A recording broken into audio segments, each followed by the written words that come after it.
New புக்லேருந்து ஐரோப்பியர்களின் வருகை அந்த பாடம் வந்து பார்க்கலாம். நான் வந்து விவிடிஎன்பிஎஸ்சி அகாடமி புக் தான் யூஸ் பண்ணுறேன். இது வந்து ரிவிஷனுக்கு வந்து ரொம்ப பெஸ்ட்டாகவே இருக்குது. ட்ரை பண்ணி பாருங்கள். ஓகே, இதில் வந்து சில கொஷின்ஸ்லாம் பார்க்கலாம். எந்தெந்த இடங்களில் உள்ள ஆவண காப்பகங்கள் விலை மதிப்பற்ற வரலாற்று தகவல்கள் பெட்டகமாகும்? லிஸ்பன், கோவா, பாண்டிச்சேரி, சென்னை. லிஸ்பன், கோவா, பாண்டிச்சேரி, சென்னைலாம் வந்து ஒரு விலை மதிப்பற்ற வரலாற்று பெட்டகம் அப்படின்னு சொல்கிறாங்க. இந்தியாவில் ஏராளமான செல்வத்தை பற்றி ஐரோப்பியர்கள் வந்து மார்கோ போலோ மற்றும் சில வெளிநாட்டு பயணிகளின் பயண குறிப்புகளில் இருந்து அறிந்து கொண்டனர். ஆனந்தரங்கன் பற்றி சில குறிப்புகள் என்னன்னு பார்த்தீங்கன்னா, இவர் வந்து பாண்டிச்சேரி பிரான்ஸ் வர்க்கத்தில் மொழிபெயர்ப்பாளராக இருந்தார். 1736 இருந்து 1760 வரை அவர் எழுதிய பிரெஞ்சு இந்திய உறவுமுறை பற்றிய அன்றாட நிகழ்வுகளின் குறிப்புகள் அக்காலத்தை பற்றி அறிய உதவும் ஒரே எழுதப்பட்ட சமய சார்பற்ற மதிப்புமிக்க பதிவாக என நமக்கு கிடைத்துள்ளது.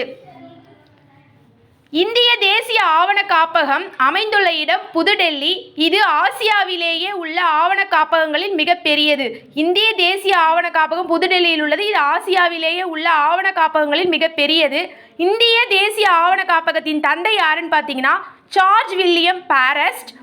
தமிழ்நாடு ஆவண காப்பகம் பற்றிய தகவல் என்னன்னா, சென்னை பதிப்பாசனம் என அழைக்கப்படும் இந்த காப்பகம் சென்னையில் உள்ளது. இது தென்னிந்தியாவில் மிக பழமையான மற்றும் மிக பெரிய களஞ்சியங்களில் ஒன்றாகும். இங்குள்ள பெரும்பான்மையான ஆவணங்கள் ஆங்கிலத்தில் உள்ளன.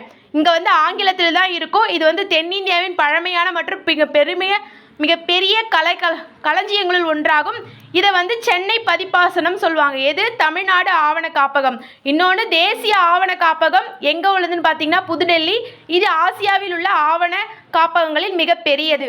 தமிழ்நாடு ஆவண காப்பகத்தில் 1642 ஆண்டு டச்சு பதிவுகளின் தொகுப்புகள் உள்ளன. 1642 ஆண்டு டாட்வெல் என்பவரின் பெருமுயற்சியால் 1917 சென்னை நாட்குறிப்பு பதிவுகள் வெளியிடப்பட்டன. டாட்வெல் தான் வந்து சென்னை நாட்குறிப்புகளை 1917 வந்து வெளியிட்டார்.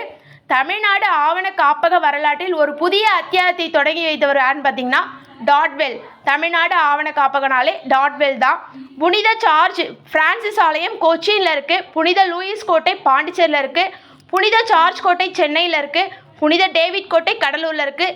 இந்தியாவிலேயே மிகப்பெரிய தேசிய அருங்காட்சியகம் 1948 வந்து நிறுவப்பட்டது. இந்தியாவிலேயே மிகப்பெரிய தேசிய அருங்காட்சியகம் டெல்லியில் 1948 வந்து நிறுவப்பட்டது. இதனுடைய கண்டினியூஷன் நெக்ஸ்ட் வீடியோவில் பார்க்கலாம். இது உங்களுக்கு பிடிச்சிருந்துன்னா ஷேர் பண்ணுங்கள், சப்ஸ்கிரைப் பண்ணுங்கள். தேங்க்யூ.